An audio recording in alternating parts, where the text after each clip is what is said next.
Let's start this lesson, this discussion of topic with viewers' comments on properties of language. I'm really thankful to you to have a lot of comments from the readers, from the viewers, and let me take up those comments and have a moment of interaction with you. This person, Zahur Haluk, and he writes, it is akin to open-mindedness. I think it is endedness, not mindedness. So he's talking about open-endedness. Open-endedness or open-mindedness, it doesn't make that much difference. Open-mindedness means open mind. You have a lot of freedom. You are not bound by any restrictions. That is the point here. Then no Neet Utlwar.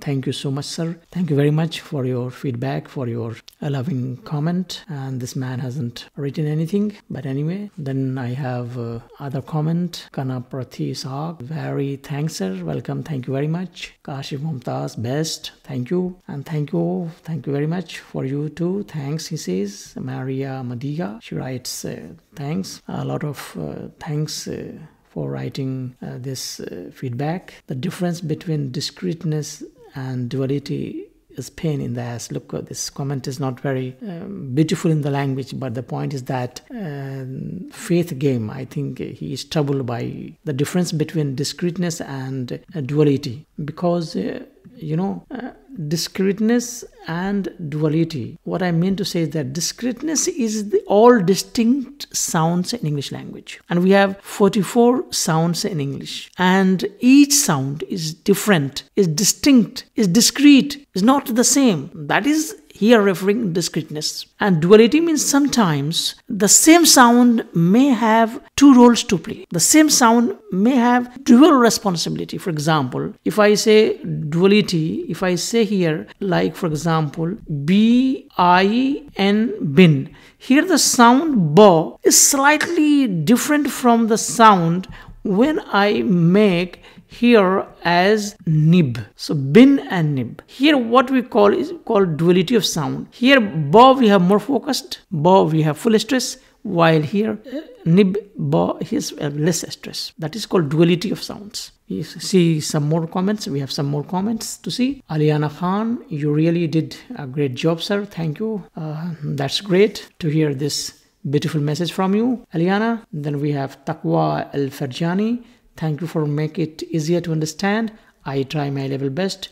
Thank you very much for your precious moment to write comment. Then Laiba Khan, amazing. Thank you, great, for your loving comment, loving feedback. Really very much helpful, sir. Kavita ji. And thank you very much, Kavita ji, because this really means a lot to me. And Saad Khan, really informative and colorful screen, increase our interest. Yes, thank you very much.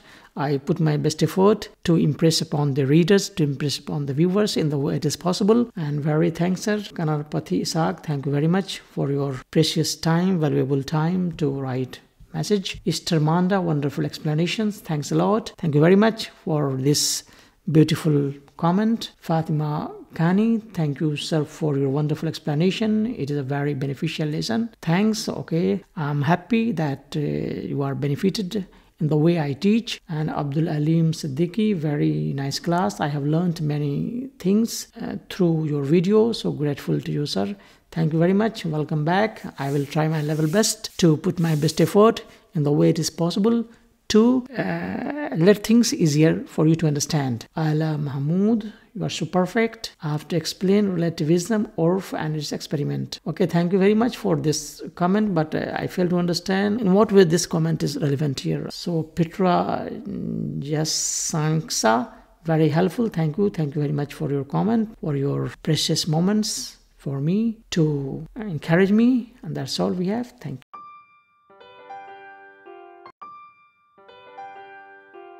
God has created countless number of creatures in the world. However, are all creatures able to communicate? Yes, they do communicate. But do they communicate in the same way as humans do? Of course not. The reason is the physical aspects of human teeth, larynx, and so on are not shared by other creatures. So they are limited in their expressions with fixed reference. That is why we come to the point of discussing unique properties of human language. Unique in that human language is distinctively tuned and oriented by the Almighty to make humans speak and use language. George Ewell, a famous linguist, describes 6 of those features or properties of language. They are as follow: displacement, arbitrariness, productivity, cultural transmission, discreteness, duality. Displacement. Let's first have an example to understand the concept of displacement. When you ask your pet cat, "Where were you last night?" the cat will reply, "Meow." You are likely to understand this message of cat speaking to you, "Meow," because communication between you and the cat has taken place in the background of immediate time and place. But if you ask the same cat, "Where were you last night and what were you doing?" the cat will have the same response, "Meow." What we understand through these 2 examples are that animals are not capable of communicating expressions such as last night, over in the park, tomorrow, yesterday, and so on.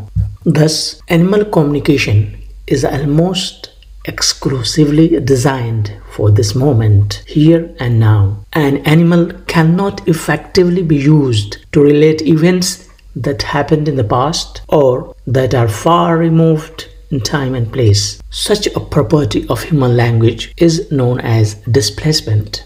So, displacement refers to past and future time and to other locations. It allows the users of language to talk about things and events not present in the immediate environment, that is to say, not happening at the time of speaking. Animal communication is generally considered to lack this property of language. It enables us to talk about things and places whose existence we cannot even be sure of. We can refer to mythical creatures, demons, fairies, angels, and recently invented characters such as Superman. It is the property of displacement that allows the human, unlike any other creature, to create fiction and to describe possible future worlds. Arbitrariness. What's your name? Well, your name may be Mary, Fatima, Sarah, and so on. But why are you called by what you are called? I mean, why you are known by those names? That's because when you were born, your members of family called you by those names, right? Your mother and father chose you to call by those names of Mary, Fatima, Sarah, and so on. Had your parents chosen to call you by different names other than those of Mary, Fatima, and Sarah, you could have been known to public by different names now. It means that there is no natural connection between the person and the name given to her or him. Our name is recognized because of the wider social acceptance. That is how we are known by particular names. This is known as arbitrariness. Technically, we can say that there is no natural connection between a linguistic form and its meaning. Let's have another example. The object placed in front of us has a particular name with which we recognize. It is known as book in English. The same object or icon has different names in different languages. We call it kitab in Arabic, pushtak in Hindi, and so on. Had there been any natural or iconic relationship between the object and the name given to it, the same icon or object could have been universally known by the same name, book. But that's not so. Recognizing this general fact about language leads us to conclude that a property of linguistic science is their arbitrary relationship with the objects they are used to indicate. This property of language is known as arbitrariness. Names in no way fit the objects or icons they denote.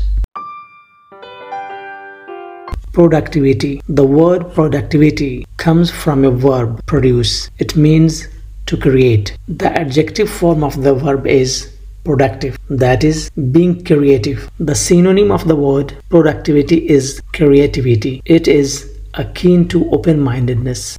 Productivity. The potential number of utterances in any human language is infinite. The human expressions are limitless. Let's have an example to understand this concept. We have only 26 alphabets in English language. Out of just 26 alphabets, how many number of words do we have in English language? Thousands, millions. How many number of sentences are we able to produce out of those words? Endless, infinite. There are billions of books in the world. Are all sentences or expressions in all books the same? No, they are different from one another. Every day we get up from bed and start a new day. From morning till evening we interact with so many people. We joke, we laugh, we form endless number of utterances. Different situations bring varied opportunities for us to express. Those varied expressions refer to the basic concept of productivity or creativity in human language. Writers and poets are the most productive human beings on the earth. They produce endless number of sophisticated expressions or utterances. So we can say that productivity is a feature of all languages. Novel utterances are continually being created and expressed. A child is very active in forming and producing utterances which he or she has never heard before. Non-human signaling, on the other hand, appears to have little flexibility. In fact, animal signals have a feature called fixed reference. In grammar, we most often speak of productivity in connection with the patterns of word formation. The noun forming ness is highly productive. For example, happiness, preparedness, usefulness, friendliness. The same is true of verbal prefix re. For example, rewrite, reconsider, reappoint, renegotiate, replay, reboot. But the noun forming suffix th is totally unproductive. We have existing cases like warmth and depth, but we cannot form any new ones like happyth or bigth, etc. At the end, we come to the point that productivity refers to the degree of freedom with which we express our ideas and feelings creatively.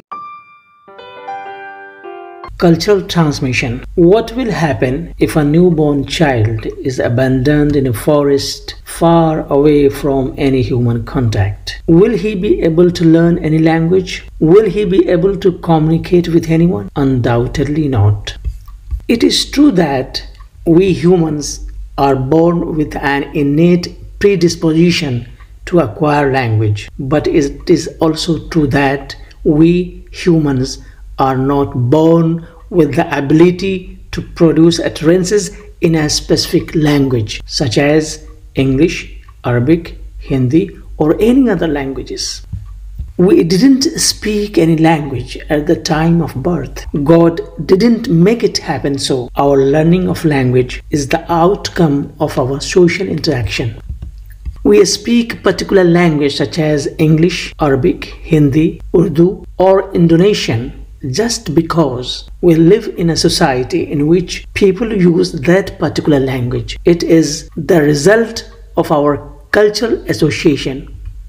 We may inherit brown eyes and dark hair from our parents, but we do not necessarily inherit their language. We acquire a language in a culture with other speakers and not from our parental genes. An infant born to Korean parents who is adopted and brought up from birth by English speakers in the United States will inevitably speak English. This process, whereby language is passed on from one generation to the next, is described as cultural transmission. Thus, cultural transmission of a specific language is crucial in the human acquisition process. Discreteness. The word discreteness comes from an adjective discrete. It's also spelled as discrete. It means separate, distinct, or not attached to others. Each sound in language is meaningfully distinct. All 44 sounds in English language are completely different from one another, and these are the sounds of English, and they are of course completely different from one another and meaningfully distinct. For example, the difference between a ba sound and a pa sound is not actually very great, but when these sounds are part of a language like English, they are used in such a way that the occurrence of one rather than the other is meaningful. The fact that the pronunciation of the forms pack and back leads to a distinction in meaning can only be due to the difference between the pa and ba sounds in English. The idea is that the very little difference between pa and ba can have a different meaning, like love and glove. Here we have the difference of just a ga sound. Run and fun. Here we have the difference of just one sound ra and fa. Train, stain, difference of just s. So what here we mean to say is that a little bit of distinction in a particular sound can have a distinct meaning. This property of language is described as discreteness. That is to say, each sound in the language is treated as discrete, distinct, separate. Language is organized at two levels or layers simultaneously. This property is called duality or double articulation. In terms of a speech production, we have the physical level at which we can produce individual sounds like na, ba, and e. All 44 sounds of English language belong to this category. As individual sounds, none of these discrete forms has any intrinsic meaning. That is, individual sounds don't have meaning at all. For example, look, we have individual sound na, ba, and e. It doesn't have any meaning. We have the individual sounds here o, ba, and ka. We don't have any meaning. We have the individual sound here e, sha, pa. We don't have any meaning. So do these individual sounds make any sense? No, of course not. But when we combine those sounds in a specific manner, they give us meaning. But those individual sounds, when we combine them in a specific manner, they give us some meaning. Like na, e, and ba, nib. Ba, o, and ka, book. Sha, e, and pa, sheep. So they have meanings. Why? Because we have combined them in a specific manner. Further, when we produce those sounds in a particular combination, as in bin, we have another level producing meaning which is different from the meaning of the combination in nib. So we have the same sounds ba, e, na. We have the same sounds na, e, ba. But when we have different set of combination, they give different set of meanings. Like bin and like nib with the same sounds we have. So at one level we have distinct sounds. At another level we have distinct meanings. This duality of level is in fact one of the most economical features of human language. We as humans with a limited set of distinct sounds are capable of producing a very large number of sound combinations. For example, words which are distinct in meaning. So at one level we have sounds, distinct sounds, and on the other level we have distinct meanings. And with a limited set of distinct sounds like 44, we human beings can produce a large number of sounds which will give us distinct meaning to express ourselves. Hope you understand the lesson. Thank you and goodbye.